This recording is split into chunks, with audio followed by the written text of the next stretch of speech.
네, 안녕하세요. 경영정보론 오늘 11주 첫 번째 강의를 시작하도록 하겠습니다. 여러분들 또 한 주 다 잘 보내셨길 바라고, 이번 주는 이제 우리 학기 초로 이제 돌아가서 처음에 잠시 이제 언급이 되었던 어떤 그런 그 조직 내에 사용하는 정보 시스템에 대해서 좀 더 세부적으로 알아보는 그런 한 주가 될 것 같습니다. 여러분들 그 첫 번째 주에서 좀 기억이 뭐 시간이 많이 지났지만 나시는지 모르겠는데, 조직 내에서 사용하는 뭐 다양한 정보 시스템 중에서 우리가 조직 내에서 쓰는 시스템, 조직 외부와 쓰는 시스템, 뭐 그런 시스템을 좀 구분을 해가지고 뭐 그림상으로 이렇게 표현을 해준 부분이 있었는데, 조직 내에서 쓰는 시스템 중에서 이번 차시에서는 거래 처리 시스템, 이제 TPS라고 해서 이제 Transaction Processing System이라고 이제 이야기를 하고, TPS가 이제 원래 그 영어로 적혀 있는 그 원래 영어고, 그 한글 번역된 그 표현은 뭐 거래 처리 시스템이라고 부르기도 하는데, 뭐 다른 데서 또 다르게 표현을 할 수가 있습니다. 그건 참고하시고, 우리 수업에서는 이제 TPS는 거래 처리 시스템으로 이제 부르겠습니다. 그 다음에 기능 영역별 정보 시스템은 이제 FAIS, 이제 기능, 이게 이제 결국 이제 부서별로, 조직 내에서 부서별로 사용하는 시스템인데, F가 이제 그 펑션이다. Functional, A가 Area Information System, Functional Area, 기능 영역이죠. 한국말로 그대로 표현을 하면 각 부서별로 사용하는 정보 시스템이다. 이제 그렇게 생각하시면 되겠고, 이런 시스템이 나중에 이제 발전이 되어서 다음에 이제 따라올 그 이제 ERP 시스템으로 이제 연결이 되거든요. 그래서 이번 차시 강의를 통해서 여러분들은 먼저 이제 거래 처리 시스템의 어떤 그런 그 목적 무엇인지 거기에 대해서 이해를 하시면 되고, 그 다음에 이제 여러분들이 뭐 그 졸업을 해서 어떤 조직에 업무를 이제 배치를 받을 때 뭐 회계 부서가 될 수도 있고, 마케팅 부서가 될 수도 있고, 아니면 뭐 HR 인적 자원 관리 그쪽으로 갈 수도 있고, 뭐 생산 쪽으로 갈 수도 있고 다양한데, 그런 각 조직에서 사용하는 어떤 그런 정보 시스템이 무엇이고, 이런 시스템이 어떤 역할을 하는지에 대해서 이해를 하시면 되겠습니다. 자, 먼저 뭐 다른 그 강의 시간대하고 비슷하게 거래 처리 시스템 하면 몇 가지 또 용어가 이제 나오게 됩니다. 매일 모든 기업에서는 이제 뭐 아주 뭐 적게는 몇십 건에서 많게는 수백, 수십억 개의 소위 말하는 거래, 이제 사고 파는 행위, 아니면은 뭔가 어떤 정보가 여기서 옮겨가는 행위, 이런 거래라는 게 이제 발생하게 됩니다. 이 거래를 우리가 이제 영어로 이제 트랜잭션이라 하고,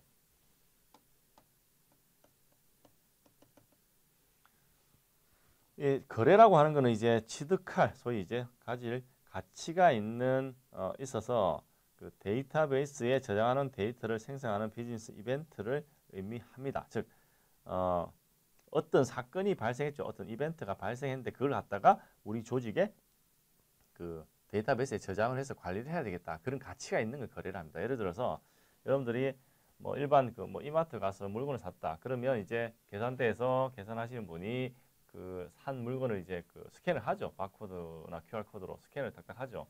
거래가 발생하게 됩니다. 그 바코드로 스캔된 그 데이터는 당연히 관리를 해야 되겠죠. 그래야지 나중에 그 뭐 그분이 일하는 동안 얼마만큼의 물건을 팔았고, 아니면은 어떤 특정 제품이 어느 기간 동안 얼만큼 팔렸는지, 이런 뭐 다양한 데이터들을 관리를 통해서 뭐 수요를 예측을 할 수도 있고, 또 다음에 이제 또 물품 이제 주문을 할 때도 이제 활용이 가능하고, 거래의 예로서 제가 방금 말씀을 드렸는데, 그 외에도 뭐 제조된 상품이나 판매된 서비스, 판매된 제품, 고용된 직원이나 뭐 아니면은 뭐 지급을 했다, 발행된 수표, 이런 것들 다 거래의 예로 된다. 자, 그러면 거래 처리 시스템이라고 하는 거는 뭐 무엇이냐? 이런 거래를 처리하는데 뭐 도와주는 시스템이겠죠. 그냥 단순히 생각을 하면 조금 더 이제 구체적으로 거래 처리 시스템이 무엇이냐 하면, 거래 TPS는 데이터를 생산하는 조직의 어떤 기본적인 그 비즈니스 거래로부터 데이터를 모니터링, 수집, 저장, 처리를 한다 해서 TPS는 뭐 계속해서 데이터를 합니다. 특히 이제 실시간 실시간 이제 데이터가 즉시 이제 생산하는 거죠. 그게 이제 여기 온라인 거래 처리하고 또 연결이 되는데 계속해서 데이터를 수집하고 수집을 이제 하는 것으로서 기업 데이터베이스에 아주 중요한 입력물, 즉 데이터 인풋, 이 거래 처리 시스템을 우리가 일반적으로 그 데이터 생성에 가장 많은 데이터를 거래가 엄청나게 많이 발생한다는 거죠. 앞에서 말했지만 기업에서는 뭐 수백에서 수십억 개, 뭐 많게는 그 일반 거기 마트 같은 데 한번 생각해 보세요. 대형 마트 같은 경우 얼마나 많은 거래가 발생하게 되는지. 각 거래마다 다 이제 데이터가 생성이 되어서 그 조직의 데이터베이스로 이제 들어가니까 이 TPS를 조직 내에 어떤 데이터 생성소라고도 이야기를 하기도 합니다. 자, 이런 그 현대 비즈니스에서 그 다음 이제 여기 먼저 보고 가죠. 온라인 거래 처리 시스템은 거래가 말 그대로 거래가 발생하는 즉시 바로 처리가 되는, 예를 들어서 아까 또 썼던 그 예를 들면 상점에서 물건 구매하고 결제하면 자, 온라인 기술을 이용해서 실시간으로 시스템이 재고 물량의 수를 하나 줄이고 고객이 구매한 그 금액만큼 상점의 현금 잔액을 늘리고 각 제품의 판매량을 하나 추가한다. 이게 똑같은 겁니다. 여러분들이 맥도날드 햄버거 가게에 가서 앞에 가서 주문을 하죠. 빅맥 세트를 하나 주세요 하면 자, 주문을 하고 주문이 이제 그 앞에 그 일하시는 분이 그 컴퓨터에 그 주문 받는 시스템에 이제 입력을 하죠. 거래가 발생했습니다. 이렇게 되면 뭡니까? 빅맥 세트가 어떻게 구성이 돼요? 햄버거, 프렌치 프라이즈, 음료수, 그 중간 것들 이렇게 구성이 되죠. 여러분들 그 영수증을 받아보면 각각 따로따로 나옵니다. 그게 빅맥 세트 얼마 이렇게 나오는 게 아니라. 자, 그러면 햄버거에 대한 세일, 판매가 늘고 프렌치 프라이즈 중간께 하나가 팔렸고 음료수 중간께 하나가 팔렸습니다. 자, 그러면 햄버거를 만드는 그 재료들 있죠. 햄버거 빵, 빅맥 같은 경우는 중간에 패티가 2개 들어가죠. 빵 재고 창고에는 그 햄버거 빵 재고가 하나가 줄어듭니다. 판매가 하나 늘고 재고가 하나 줄어들고 그렇게 되죠. 그 다음에 그 매출 그 잔액 있죠. 현금 잔액, 현금 아니면 뭐 그 매출 구매한 그 매출액 잔액, 거기에서는 매출 금액이 빅맥 가격만큼 또 늘어나는 거죠. 온라인 거래 처리 시스템은 우리가 일상적으로 사용하는 그런 일반 그 가게나 이런 데서 그대로 발생합니다. 거래가 생성했을 때 바로 처리되는 그런 시스템이 온라인 처리 시스템이다. 예, 거래 처리 시스템에서 뭐 제가 아까 이야기를 이제 말씀을 드렸습니다. 이거 지속적인 실시간 데이터 수집하고 대규모 데이터와 다양한 규모의 어떤 편차를 효율적으로 처리해주고 있고 시스템을 활용하다 보니까 이제 오류나 지연에 대한 방지를 이제 줄일 수 있고 그 다음에 뭐 이게 사람이 뭐 기록하는 게 아니다 보니까 그 결과를 이제 정확하고 안전하게 이제 기록이 되고 그 소스 데이터 수집을 이제 자동화시킬 수 있고 온라인 같은 경우는 뭐 바로 다 처리가 되죠. 데이터베이스 상에서 그런 정보가 이제 숫자가 하나가 플러스 마이너스 이렇게 뭐 다 바뀌는 겁니다. 소위 말해서 이게 이제 온라인으로 안 가면 이제 배치 프로세싱에서 좀 모아서 이제 처리를 이제 할 수도 있다. 일괄 처리라고 해가지고 배치 프로세싱은 배치는 여러분들 뭐 운영 관리나 생산 관리 수업 들으신 분은 또 들어보셨을 건데 실시간 처리가 있고 일반적으로 우리가 처리를 할 때 거래를 처리할 때 일괄 처리와 온라인 처리라고 뭐 두 종류 배치 프로세싱 이거 일괄 처리 아니면 온라인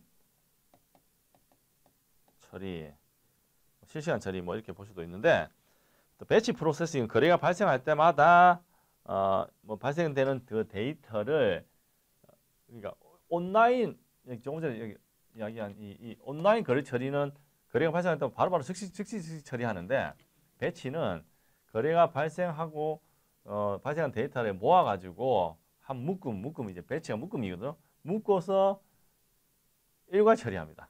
예를 들어서 뭐 어떤 기업은 온라인 기업들 있죠. 여러분들 온라인 주문하면은 요즘은 뭐 온라인에서 바로바로 처리하는 경우도 많은데 어떤 경우는 주문했더니 배송이 좀 늦어요. 배송이 늦은 이유는 그 실시간 처리를 하지 않고 배치로 처리하기 때문에 그렇습니다. 옛날 같은 경우는 어떤 온라인 기업은 그 주문 받은 걸 이제 다 뭐 포장해가지고 뭐 택배사 보내서 이렇게 처리를 해야 되잖아요. 그걸 바로바로 처리하지 않고 다 모았다가 이제 목요일날만 처리한다든지 그런 식으로. 그래서 만약에 내가 금요일날 주문을 하면 오래 기다려야 되는 겁니다. 내 주문이 처리가 바로 안 되고 그 돌아오는 목요일날 처리가 되기 때문에 내가 만약에 수요일날 뭐 주문하면 바로 처리가 됩니다. 어찌 보면 그런 좀 차이가 있었는데 요즘은 뭐 우리나라 같은 경우는 워낙 시스템이 잘 돼 있어가지고 뭐 온라인 바로바로 일반적인 이제 개인 간 거래 개인이 이제 거래하는 그런 B2C 경우 같은 경우는 뭐 바로바로 처리하는 경우가 일반적인데 간혹 이제 저도 뭐 지난주에 그런 경우가 있었는데 바로 이렇게 바로 처리를 안 해줘가지고 조금 좀 기다렸는데 우리나라 사람들 요즘 뭐 성격이 급해가지고 빨리빨리 뭐 많이 하다 보니까 요즘은 온라인 실시간 바로 처리해주는 어떤 그런 식으로 좀 많이 진행을 하고 있습니다. 거래 처리 시스템 여기 뭐 그 처리 과정이라고 해서 이제 여기 뭐 몇 가지 용어가 있는데 이거는 여러분들 지금은 참고하시면 되겠습니다. 이게 FAAS는 뭐 오늘 이야기할 거고 이제 기능 영역별 정보 시스템이고 DSS는 이게 영어로 decision 의사죠. Decision Support System 의사 결정 지원 시스템이랍니다. BI도 뭐 저기 다음 차시에 또 이야기를 할 건데 이제 비즈니스 인텔리전스 시스템이고 ES도 마찬가지로 이제 다음 시간에 또 이야기를 할 거지만 엑스퍼트 시스템이 전문가 시스템 이쪽으로 가면은 이 시스템이 좀 이제 복잡해집니다. 여러 가지 수학적 알고리즘이 들어가고 그 데이터 분석이 이제 많아지고 그 다음에 소위 말해서 만약에 저러면 이런 뭐 가정도 이제 다 포함을 해서 어떤 분석을 해서 나와 있는 그 결과를 가지고 의사결정에 이제 사용을 할 수 있는 방법인데 여기 보여주는 그 그림은 TPS가 어떻게 데이터 처리하는지를 이제 뭐 보여주고 있는 그림이고 예를 들어서 여러 사람들이 어떤 그런 그 프로그램에 동시에 이제 여러 사람이나 이제 프로그램들이 동시에 데이터베이스에 접근할 때 그 데이터베이스는 중복되는 어떤 그런 업데이트 때문에 이제 발생하는 오류로부터 이제 보호가 돼야 되는데 가장 일반적인 오류가 이제 일부 업데이트의 결과를 뭐 상실하는 겁니다.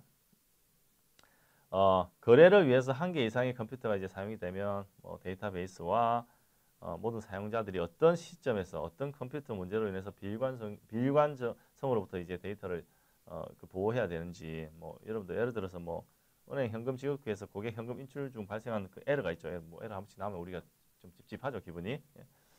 에러로 이제 은행의 컴퓨터에 고객이 현금을 받지 못한 것으로 나타나지만 실제로 그 고객은 돈을 받을 수도 있습니다. 반대로 이제 돈을 못 받았는데 실제로 그 인출된 거 실 수도 있고. 예?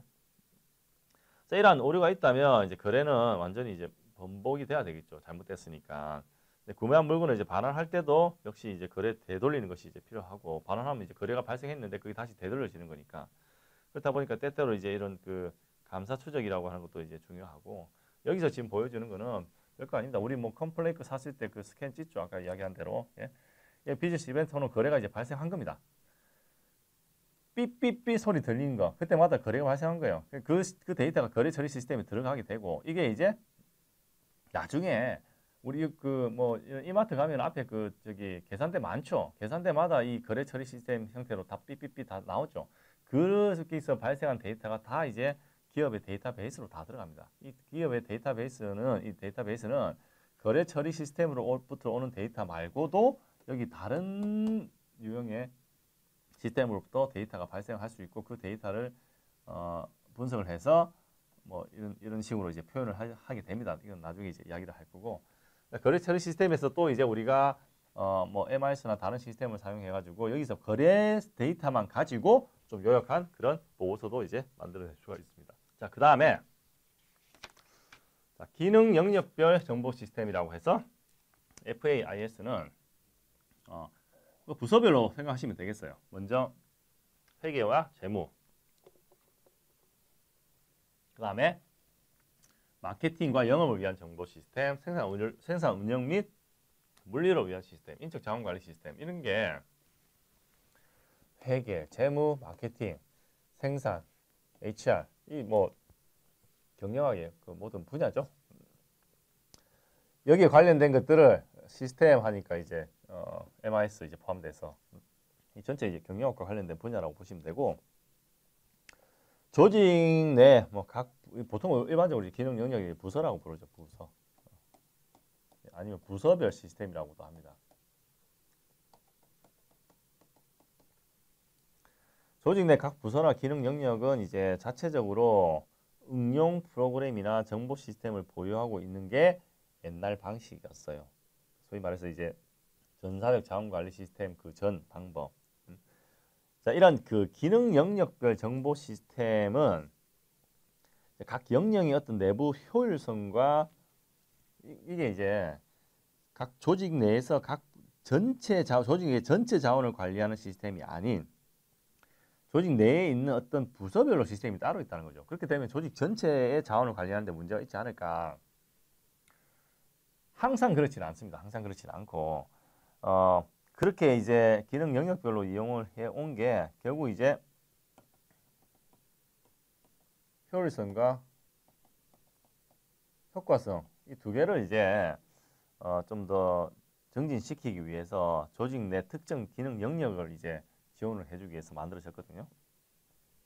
자, FAIS는 이제 우리가 이제 뭐 이런 단순히 생각하면은 물론 조직의 그 구조에 따라 틀리지만 어떤 조직이 모든 그 이런 그 부서가 다 있다고 가정했을 때 이렇게 이제 회계, 재무, 마케팅, 영업, 생산, 원리, 인적 자원 관리 이렇게 보통 나눌 수가 있다 그렇게 보시면 되겠고 뭐 어떤 경우는 회계, 재무를 분리해 가지고 회계 정보 시스템, 뭐 재무 정보 시스템 이렇게 나눌 수도 있습니다. 근데 우리가 보통 이제 이렇게 4개 정도로 나눠서 알아볼 수가 있습니다. 먼저 회계 및 재무 분야의 정보 시스템에서 회계 재무 기능의 주 목적은 뭐 여러분들 이쪽에 관심 있는 친구들은 아시겠지만 조직 내에서 그리고 조직으로부터 자금이 나가고 들어오는 흐름을 관리하는 것이죠. 돈 관리죠. 그 다음에 그 자금이라고 하는 것이 조직의 모든 기능 영역 부서와 이제 다 돈이 다 연결되어 있습니다. 우리 학교 같은 경우는 이제 기획처에서 이런 그 재무 관리를 다 하고 있거든요. 이런 목적은 이제 근데 이제 다 관련돼 있기 때문에 이게 되게 광범위하고 되게 뭐 중요하고 민감하고 어찌 보면 명확하지 않고 막연한 어떤 그런 부분이 많습니다. 네, 그래서 회계나 재무 정보 시스템은 좀 더 종합적으로 이야기를 하면 엄청 다양합니다. A, B, C 딱 정해진 게 아니라 뭐가 어떻게 나올지 모르는 그런 다양성이 엄청나게 존재하는 거죠. 그래서 재무 계획 수립 및 예산 편성, 재무 거래 관리, 투자 관리 및 감독. 자, 이런 것들이 어떤 회계 재무 분야의 정보 시스템이 하는 어떤 그런 주요한 업무들 중에 몇 가지다. 그렇게 이해를 하시면 되겠고, 재무 계획 수립과 예산 편성은 재무 자산의 적절한 관리가 이제 재무 계획 수립과 예산 편성의 주요 업무가 되겠죠. 관리자는 이제 어떤 그 자원의 확보와 사용에 대한 계획을 먼저 수립을 해야 됩니다. 그래서 재무 상황과 뭐 우리 뭐 경제가 어떻게 돌아가는지 뭐 그것도 봐야 되고 그 다음에 거기에 따라서 예산 버제팅이라죠. 예산 수립, 예산도 수립을 해야 되고 이런 것들이 소위 말해서 항목이 너무 많으면 머리 아프니까 이런 정보 시스템의 도움을 받아서 이제 할 수 있다는 거고. 그 다음에 재무 거래 관리, 뭐 각각의 이제 어떤 뭐 금전적인 게 인앤아웃이 있다. 아니면 뭐 기업도 뭐 투자를 하게 되겠죠. 뭐 증권 투자를 한다든지 주식 투자를 한다든지 거기에 대한 거래 아니면 뭐 통화 관리, 예?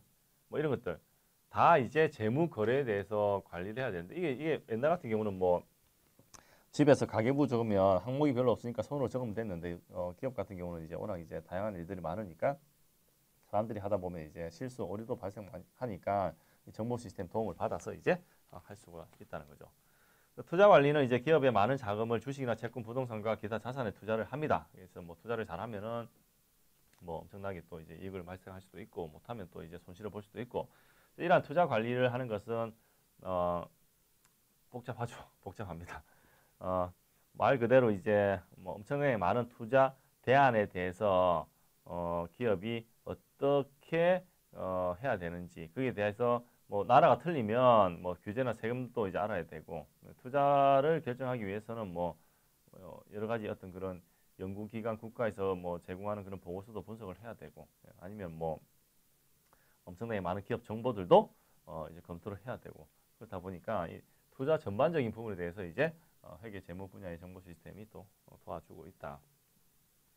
그 다음에 일반적인 관리 감독은 뭐 예산 관리나 감사나 재무 뭐 비율 분석, 비율 분석은 여러분들 회계 공부하시는 분들 많이 들어봤을 건데 뭐 유동성 비율이나 삼성전자 같은 경우는 지금 이제 유동성이 엄청나게 지금 좋아가지고 지금 뭐 얼마였죠? 뭐 100 몇십 조가 지금 이제 유동자산이 지금 한 140조인가 된다 하더라고요. 지금 올해 최근에 나온 데이터가 유동자산이라고 하는 건 이제 1년 내에 현금화가 가능한 그런 자산이거든요. 소위 말해서 이제 기업이 자기 통장 안에 통장이 아니라 뭐 바로 맘만 먹으면 바로 이제 현금으로 만들 수 있는 자산이 140조가 넘는다고 지금 들었는데 지금 이제 뭐 저기 그 오너 그런 부재 뭐 문제 때문에 지금 뭐 삼성이 어떤 투자 뭐 이런 것들을 많이 못 하고 있죠. 그래가지고 뭐 이런 부분도 이제 관리 감독하는 부분에서도 이제 재무 정보 시스템이 사용이 되고 있습니다. 예, 각각에 대해서 이제 제가 좀 뭐 간략히 이야기를 했는데 재무 계획 수립과 예산 편성 부분, 그다음에 재무 거래 관리, 그다음에 관리 감독, 그다음 재무 비율 분석 이런 것들 그 재무 회계 재무 정보 시스템에서 사용을 할 수가 있다. 그다음에 이제 잠시 앞으로 돌아갈게요.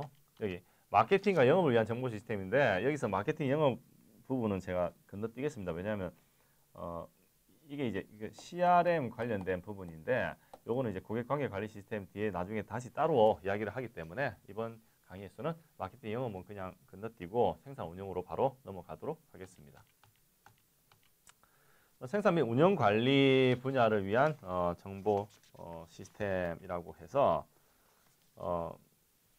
기업은 뭐 생산과 운영 관리에서 뭐 POM이라 보통 이야기하거든요. Production and Operation Management에서 우리 학교 같은 경우는 이제 비즈니스 운영 관리해서 POM 말고 BOM이라고 이제 지금 표현을 하고 있는데 뭐 이 기능은 이제 입력물을 이용한 출력물로 변화하는 프로세스죠. 앞에서 우리 조직의 어떤 그 마이클 포터가 이야기한 기업의 주요 활동 이제 해서 입력, 뭐 프로세싱, 출력해서 그다음에 이제 뭐 애프터 서비스까지 이어지는 그런 내용에 대해서 이야기를 했는데 이걸 이제 다 그 전반적에서 다 관리해 주는데 도움을 주는 시스템이다 그렇게 보시면 되고 자 이런 생산과 운영 관리의 어떤 다양성과 이제 그 어떤 여러 가지 상세한 디테일한 그런 것 이유 때문에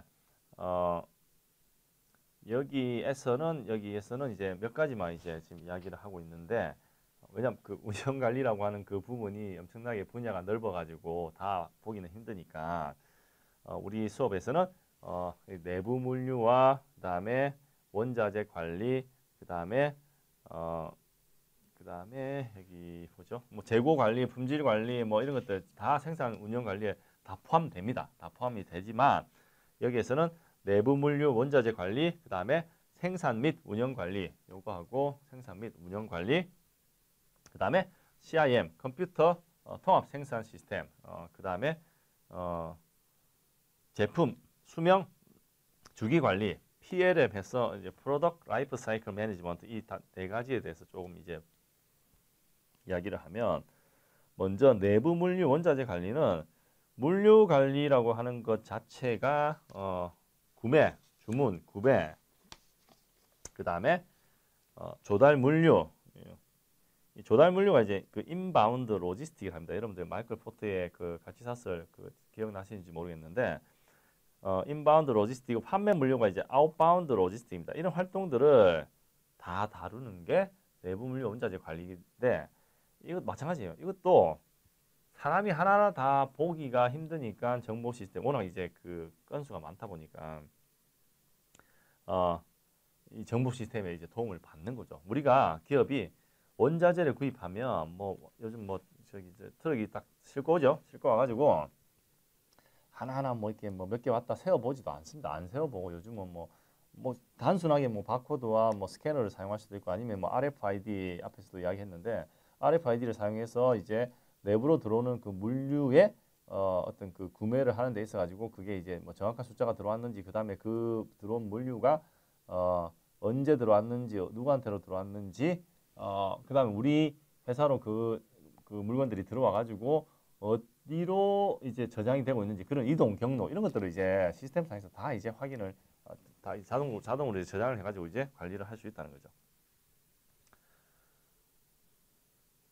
자, 관련 활동으로 이제 재고 관리와 이제 품질 관리가 있는데 뭐 재고 관리 뭐 이거는 제가 뭐 품질 관리하고는 좀 간단히 말씀을 드리면 재고는 말 그대로 그 얼마나 많은 재고를 유지할 건지에 대한 결정입니다. 재고는 저 지난번에 말씀드렸는데 비용이다.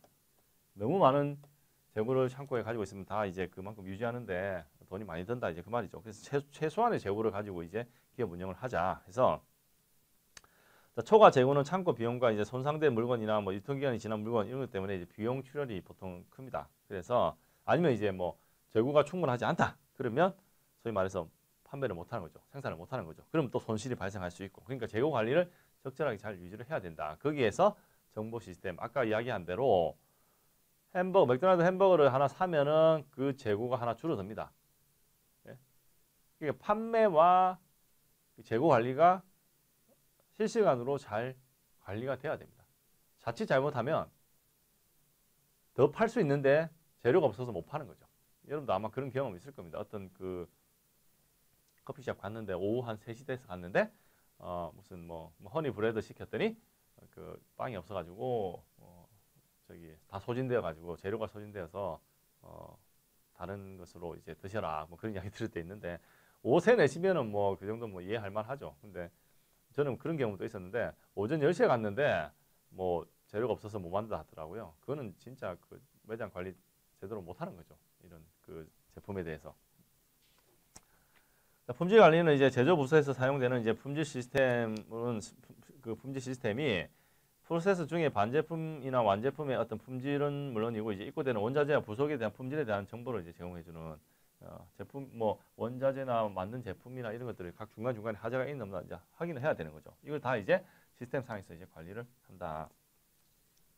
생산과 운영 관리는 많은 기업이 이제 생산 운영 관리 계획이 이제 정보 기술에 의해서 이제 지원이 된다. 결국 생산하고 하는 거는 수요 예측에 따라서 생산해야 됩니다. 수요 예측에 대해서 그 마케팅 부서인데 수요 예측을 통해서 그게 맞춰서 생산을 해야 되죠. 무작정 생산하면은 혹시 다 안 팔리면 다 그의 비용으로 나기 때문에 그 다음에 운영 관리 관련해서도 생산을 하려면 얼마만큼의 어떤 그 자재 소요량 계획이야. 그러니까 원자재가 얼만큼 필요한지에 대한 그 계획을 짜야 되는 거죠. 이것도 마찬가지로 그 어찌 보면 수요 예측을 통해서 생산 계획이 나오면은 생산 계획에 따라서 자재 소요 그 계획을 이제 짜야 되는 거죠. 이게 이제 뭐 다 연결되어 있는 거죠. 그렇다 보니까 그 지금은 시스템들이 그러니까 어떤 부서별로 쓰는 시스템이 다 독립적인 게 아니라 서로 다 연관되어 있는 그런 형태로 운영이 되고 있고 컴퓨터 통합 생산은 이거는 말 그대로 이제 컴퓨터 이너그레이트 매니팩처링이거든요. 이게 어찌 보면 이제 뭐 디지털 제조, 공장 자동화 뭐 이거 다 통합한 겁니다. CIM의 기본 목표가 모든 제조 기술과 기법들을 단순화시키고 제조 프로세스를 가능한 많이 자동화시키고 그 다음에 디자인 생산 및 관련 기능들을 컴퓨터 시스템을 통해서 통합을 하고자 한다 해서 옛날하고 틀리게 컴퓨터 IT 기술이 생산에 많이 들어가는 거죠. 요즘 뭐 생산을 할 때 어떤 뭐 문짝에 뭐 문양을 새긴다. 뭐 컴퓨터에 디자인 집어넣으면 그 기계가 알아서 다 그 깎아줍니다. 이게 이제 정보 시스템 상에서 어떤 디자인으로 어떻게 할 건지 그런 것들을 이제 관리를 통해서 그 디자인만 집어넣어주면 지가 알아서 이제 다 하는 거죠. 생산을 할 때 그 모든 제조 기술과 관련된 거 아니면 제조 프로세스와 관련된 것들을 컴퓨터를 사용해서 자동화시키자 이제 그런 개념이고 제품 수명 주기 관리 PLM은 한 조직 내에서 그 제품 설계와 개발 비용은 이제 시간과 많은 이제 비용이 드는 게 일반적입니다. 그렇다 보니까 뭐 만약에 제품을 갖다가 이제 개발할 때 여러 조직이 이제 관리한 경우에는 이런 프로세스가 훨씬 더 복잡해질 수가 있거든요.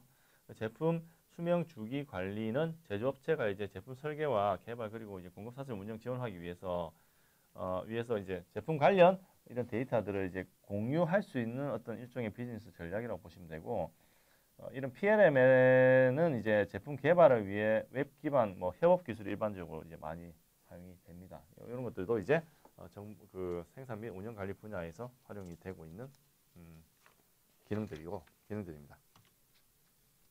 인적 자원 관리 분야에서는 뭐 또 이제 HR에서 하는 게 뭐 여러분들 뭐 생각할 수 있는 뭐 채용, 인적 자원 개발, 인적 자원 계획 및 관리 뭐 이렇게 나누어서 좀 이제 볼 수가 있는데, 먼저 채용은 뭐 그 잠재적인 직원을 찾고 이들을 평가하고 누구를 이제 고용할지 결정하는 그런 작업이죠. 어떤 회사에서는 뭐 지원자들이 엄청 많이 뭐 남아돌 수도 있는데, 뭐 다른 곳에서는 이제 정말로 적절한 사람을 찾지 못해서 하는 그런 경우도 많이 있습니다. 정보 기술은 이제 이런 모든 경우에 이제 도움이 될 수 있는데, 뭐 수백만 명이 뭐 온라인으로 이력서를 보내서 그 이력서를 뭐 기업에서 관리를 하고 그 이력서 상에서 우리하고 맞는 사람들을 어떻게 찾아낼지, 이런데 이제 도와주는 게 인적 자원 관리 분야 정보 시스템입니다. 요즘 결국 이제 전부 다 이제 온라인 상에서 뭐 이력서 보내고 올리고 뭐 데이터베이스화 다 돼가지고 뭐 이력서 종이로 된 거 하나하나 뭐 볼 필요 없이 시스템 상에서 이제 데이터를 추출해가지고 우리한테 맞는 어떤 그런 지원자가 누굴지를 이제 찾아낼 수 있는 데 도움을 준다는 거죠. 그 다음에 이제 직원이 이제 보통 채용이 되면 뭐 이들 이제 평가, 유지, 개발해야 되는 게 HR의 또 이제 일들 중에 하나인데, 이게 각 직원에 대한 어떤 성과 평가를 해야 되거든요. 이게 직원들이 많다 보면 이제 각 직원에 대한 성과 평가를 이제 데이터베이스화 해가지고 관리를 해야 되는데, 거기에 대한 어떤 부분, 어떤 직원이 어떤 그 뭐 교육 과정을 참여했는지, 어떤 직원이 뭐 어떤 일을 뭐 좀 잘하는 성과가 있는지, 그런 것들 다 이제 시스템화 해가지고 관리를 하는 거죠. 아니면 뭐 종이 하나하나 다 적어서 관리하기에는 이제 너무 힘드니까 시스템에 도움을 받는 거고, 마지막으로 이제 인적 자원 계획 및 관리에서는, 여기서는 뭐 대기업가에서는 인적 자원 관리하려면 이제 뭐 상당히 많은 그 계획이 필요합니다. 사람이 많기 때문에. 그래서 인적 자원 관리 대기업 경우는 뭐 여기 몇 가지 지원하는 게 급여 및 직원 기록, 복지 수당 관리, 직원 관계 관리해서 직원들 뭐 급여하고 뭐 직원들 그 기본 기록들 이런 것들 다 관리하는 거는 뭐 사람들이 많으니까 시스템을 이제 쓴다는 거고, 여러분들도 대학교 학교 구성원으로서 이제 학생들 그 관리하는 그 시스템 안에 여러분들 정보들 다 들어가 있습니다. 그래서 그쪽 들어가면은 뭐 수업 들었던 거, 학점 받았던 거, 아니면 뭐 이런 기존에 상담했던 거, 뭐 기타 뭐 다른 뭐 활동했던 거, 이런 데이터들이 다 들어가 있습니다. 복지수당 관리에서 직원이 조직에 기여한 노동의 대가는 보통 이제 임금이나 뭐 보너스, 기타 복지수당 이런 것에 의해서 보상이 되는데, 그 외에 복지수당에는 뭐 병원, 치과, 치료, 뭐 연금, 헬스 뭐 이런 것들 다 포함됩니다.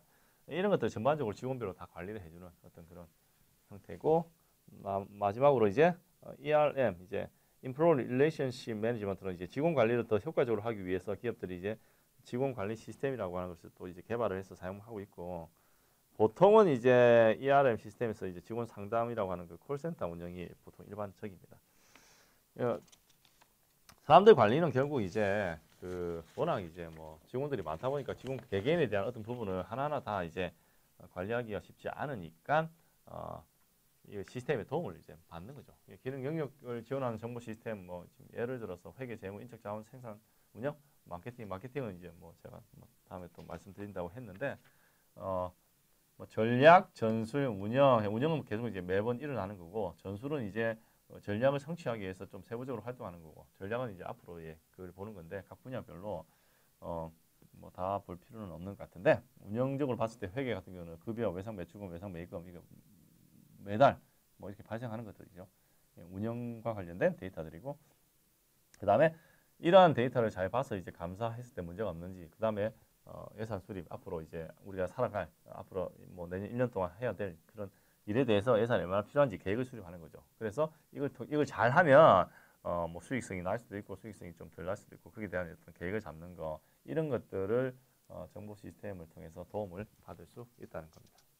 네, 그래서 이번 차시에서는 우리가 그 제일 첫째 주에 했던 내용으로 다시 돌아와가지고 좀 더 세부적으로 보는 어떤 그런 한 주가 되는데, 그러한 조직 내에서 사용하는 시스템들 중에서 이제 먼저 거래 처리 시스템에 대해서 이제 알아보는 시간을 가졌고, 그 다음에 조직의 각 기능 영역별 사용되는 시스템에서 각 분야별로, 그 각 부서별로 어떤 시스템이 어떤 목적으로 이제 사용되는지에 대해서 알아보는 시간을 가졌습니다.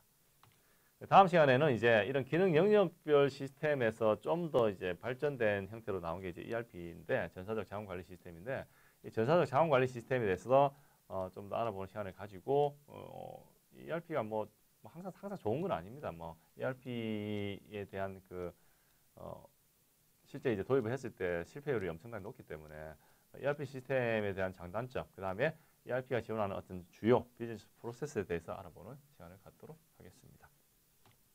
예, 이번 차시 강의는 이걸로 마치도록 하겠습니다.